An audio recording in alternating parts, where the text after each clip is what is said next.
Bem-vindo a mais um podcast de Saúde e Morte. O tema escolhido foi sinais vitais. A medida dos sinais vitais determinam a condição de saúde do paciente, demonstrando desempenho em atividades corporais indispensáveis à sobrevivência. Daí a necessidade de saber como verificar os sinais vitais, quais os valores normais e que condutas adotar diante de alterações. É sobre isso que falo neste podcast. Os sinais vitais são: frequência cardíaca, frequência respiratória, pressão arterial, temperatura corporal. Eles descrevem a performance das funções corporais básicas, que podem ser influenciadas por uma série de doenças, anormalidades internas ou externas no nosso organismo. Geralmente, a medição dos sinais vitais faz parte do primeiro atendimento na atenção básica, ajudando na triagem dos pacientes. A frequência cardíaca, também conhecida como pulsação, descreve o número de batimentos por minuto realizados pelo coração. Como bomba natural, o músculo cardíaco precisa bater num ritmo regular e suficiente para impulsionar o sangue pelas artérias. Depois, o sangue leva oxigênio e nutrientes para todas as células do organismo.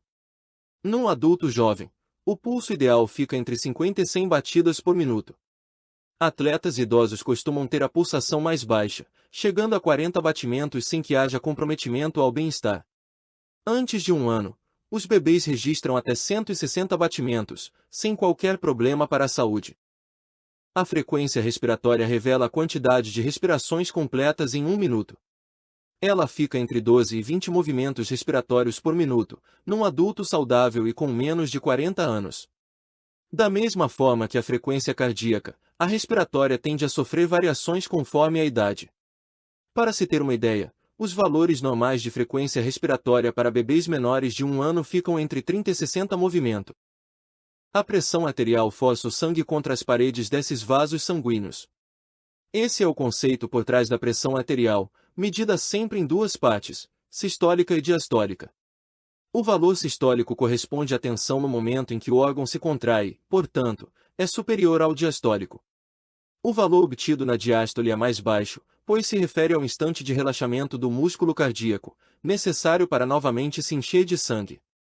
Idealmente, os valores de pressão num paciente adulto ficam entre 120 por 80 mm de mercúrio, o famoso 12 por 8.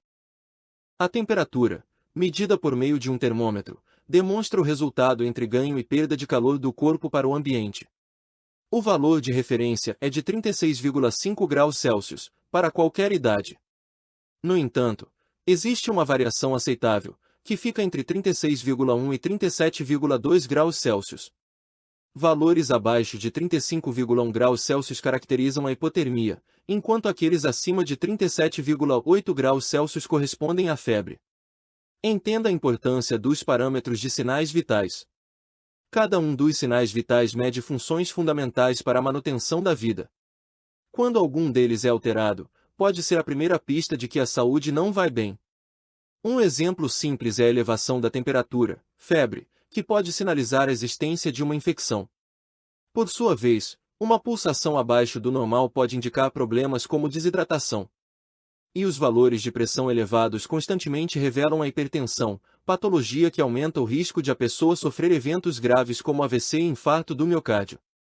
Quando o profissional de saúde mensura corretamente os sinais vitais, esses e outros males podem ser evitados. Ou tratados de forma precoce, com maiores chances de cura, redução das sequelas e tempo de recuperação. Na maioria das vezes, é possível abandonar comportamentos prejudiciais e adotar hábitos saudáveis, revertendo a tendência a uma patologia. Daí a importância de conhecer os parâmetros de sinais vitais, que otimizam um diagnóstico assertivo. Também permite o socorro rápido diante de variações bruscas nos valores normais, antes mesmo que o paciente perceba sintomas. Isso é bastante útil, por exemplo, para casos de pressão baixa, que raramente desencadeiam sintomas e, por consequência, dificilmente são detectados pelo doente. A qualquer momento você pode marcar uma teleconsulta usando a internet. Graças aos avanços na medicina e novas tecnologias, é possível receber assistência médica de qualquer lugar. Basta acessar a plataforma de telemedicina Morte a partir de um dispositivo conectado à internet para ser atendido no conforto da sua casa. Aprenda como fazer a verificação de sinais vitais. Ela envolve tarefas simples, mas que pedem atenção e zelo para obter resultados de qualidade. Recomendo que você siga a seguinte ordem para essa avaliação: temperatura, frequência cardíaca, frequência respiratória, pressão arterial. Comece pela temperatura. Essa é a tarefa mais rápida, que exige apenas um termômetro de mercúrio para coletar os dados necessários. A medição pode ser feita por via oral, retal ou axilar, sendo que esta última oferece mais praticidade na rotina das unidades de saúde. Antes de colocar o termômetro em contato com a pele do paciente, desinfete o aparelho. Depois, seque a axila da pessoa e garanta que o bulbo do aparelho fique junto à pele, sendo levemente comprimido pelo braço para que não se mova. Aguarde de 3 a 5 minutos para retirar o termômetro e registrar a temperatura corporal. Tome a pulsação. Peça para o paciente se sentar em posição confortável, no qual possa se recostar. O pulso pode ser tomado a partir da compressão de uma artéria contra um osso, feita de modo leve. Pescoço, pulso radial e parte interna do braço, braquial, são bons locais para tomar a pulsação.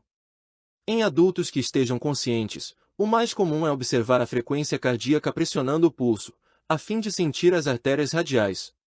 Com o braço do paciente apoiado e relaxado, utilize 2 ou 3 dedos para comprimir a parte central, logo acima da palma da mão.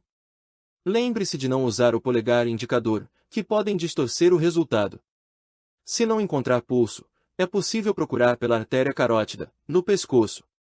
Basta colocar os dedos sobre o pomo de Adão e deslizar até a lateral para achar a pulsação.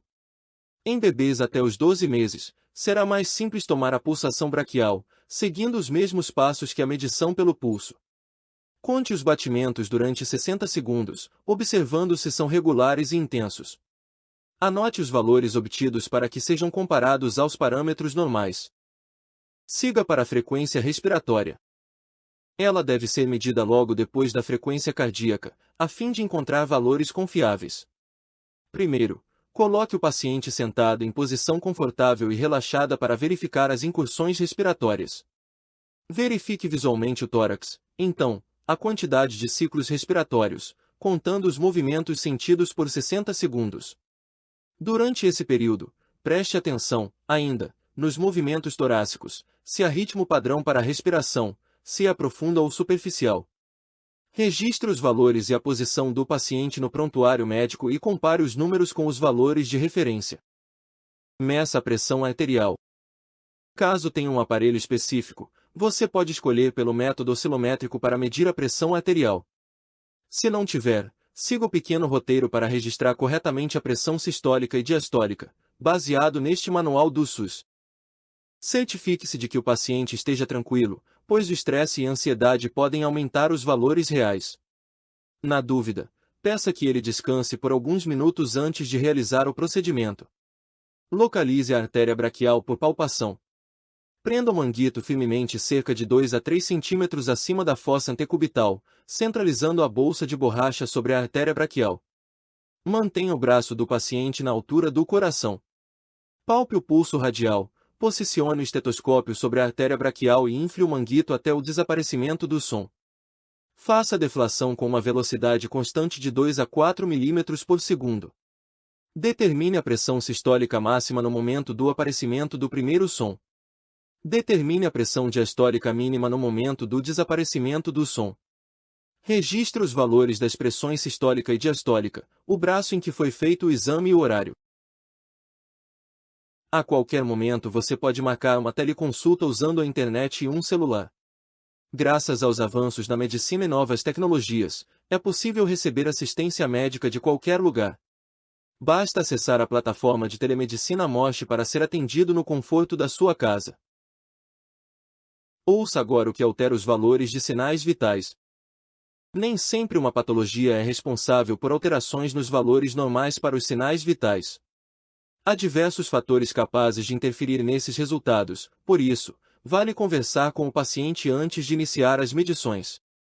Pergunte sobre exercícios físicos. É preciso esperar ao menos 30 minutos depois de se exercitar para medir os sinais vitais. A atividade física pode aumentar momentaneamente a temperatura, frequência cardíaca e respiratória. Idade. Existem variações normais de acordo com a faixa etária. Estresse.